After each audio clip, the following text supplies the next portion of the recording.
देवरानी जेठानी की रसोई।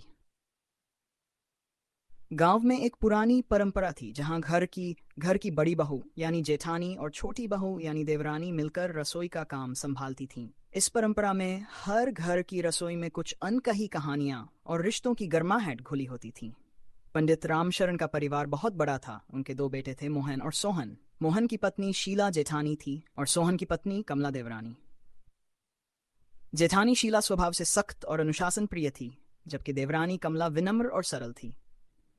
रसोई के काम में दोनों का मिलाजुला योगदान होता था, लेकिन शीला का स्वभाव कुछ ऐसा था कि वो हमेशा चाहती थी कि उसकी ही चले। हर सुबह शीला रसोई में काम करने लगती तो उसकी सख्त आवाज सुनाई देती, कमला, आटा ठीक से गूंथा नहीं है, सब्जी में नमक कम है, आखिर तुम इतनी धीमी क्यों हो। कमला धीरे धीरे काम करती बिना कुछ कहे। उसे पता था कुछ भी बोलने से बात और बिगड़ सकती है। कमला का तरीका थोड़ा अलग था।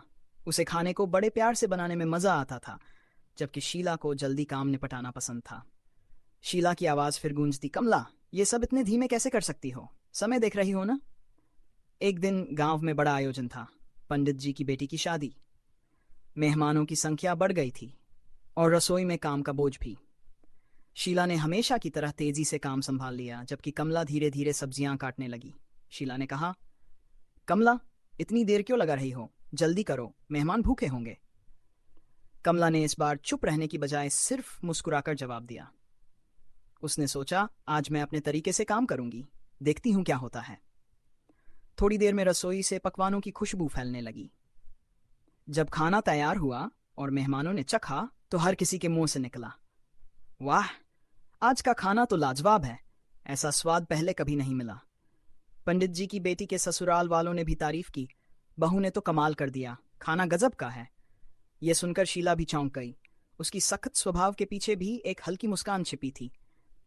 पहली बार उसने महसूस किया कि कमला का धीमी गति से काम करने का अपना एक महत्व था। शीला ने मान लिया, कमला, तुमने आज बहुत अच्छा खाना बनाया, सच में मुझसे कुछ सीखने की जरूरत थी। कमला ने विनम्रता से जवाब दिया, दीदी, आपसे बड़ा अनुभव किसी का नहीं है, मैंने तो आपसे ही सीखा है, बस थोड़ा वक्त लेती हूँ क्योंकि हर काम को दिल से करना अच्छा लगता है।